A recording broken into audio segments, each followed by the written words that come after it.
साथ हैं इस जीत में शामिल हो सकते हैं, उनमें जश्न शुरू हो गया है, लड्डू बंटने शुरू हो गए। अब कांग्रेस 58 पर आ गई है हरियाणा में, और ये 55 का आंकड़ा आपको सरप्राइज करता है जम्मू कश्मीर में, और 30 पर है एनसी और कांग्रेस 25 पर, यानी जम्मू भी बीजेपी के हाथ से निकल, जम्मू बीजेपी के हाथ से निकल रहा है। क्योंकि यदि कांग्रेस 25 पर आ रही है तो वो जम्मू में बहुत अच्छा किए बिना यहां पर नहीं पहुंच सकती। देखिए, मैं पहले भी कह रहा था कि ये चुनाव जम्मू कश्मीर में एनसी वर्सेस बीजेपी है। एनसी को वहां पर सरकार बनाने का मौका मिले नहीं मिले, इस पर चुनाव हो रहा है, इसलिए वो वहां पर वैली में तो उनका पूरा का पूरा काम होना ही है।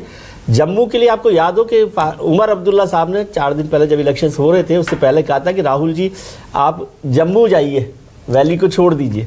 तो क्योंकि उनका फोकस था कि कांग्रेस जो है जम्मू में ठीक से कर ले तो बेहतर होगा, और ये बीजेपी के लिए बहुत मतलब बड़े सिरदर्द की बात होगी कि अगर जम्मू में भी वो बहुत अच्छे से जम्मू हार गए, जम्मू कश्मीर चुनाव हार गए, हरियाणा हार गए, जम्मू में लोकसभा में भी कांग्रेस ने बहुत वृद्धि की थी अपने मत, लेकिन सीटें दोनों बीजेपी ने जीती। सीट भले जीती, लेकिन बीजेपी के 4 लाख के वोटों से जीतने वाली सीट 1-1 लाख पे आ गई थी।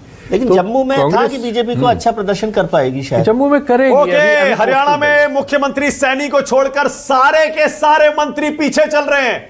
बीजेपी की हरियाणा सरकार के सारे मंत्री अपनी सीट पर पिछड़ रहे हैं, और बुरी खबर आ रही है बीजेपी के लिए हरियाणा से, सारे मंत्री पीछे, सिर्फ लाडवा से नायब सिंह सैनी आगे हैं। इससे आप अंदाजा लगा लीजिए हरियाणा में कैसे कांग्रेस की फिलहाल आंधी चलती हुई शुरुआती रुझानों में दिखाई दे रही है। ये आंधी नहीं तो और क्या है राजीव, 78 सीटों में से 58 पर कांग्रेस है।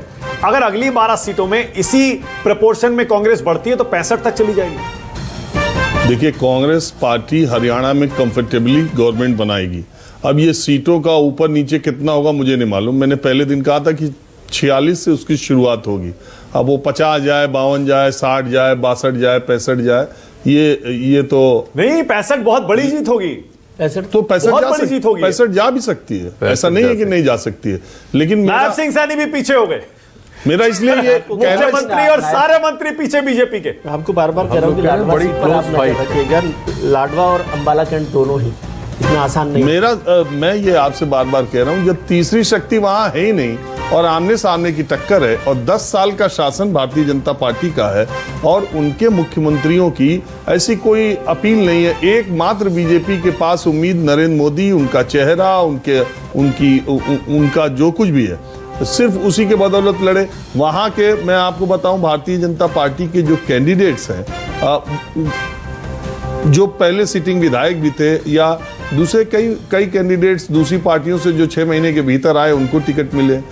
भारतीय जनता पार्टी का जो कुछ जीत है पिछले 2 बार की, वो सब नरेंद्र मोदी की वजह से थी। तो इस बार वो फैक्टर भी नहीं चला। एक और इंटरेस्टिंग चीज जरा देखिए, हरियाणा के चुनाव में हर कोई कह रहा था बहुत सारे बागी इस बार बड़े मजबूती से चुनाव लड़ रहे हैं, कुछ बीजेपी के बागी हैं, कुछ कांग्रेस के बागी हैं, लेकिन ऐसा लग रहा है यहां बागियों तो बागी सारे फुस हो गए।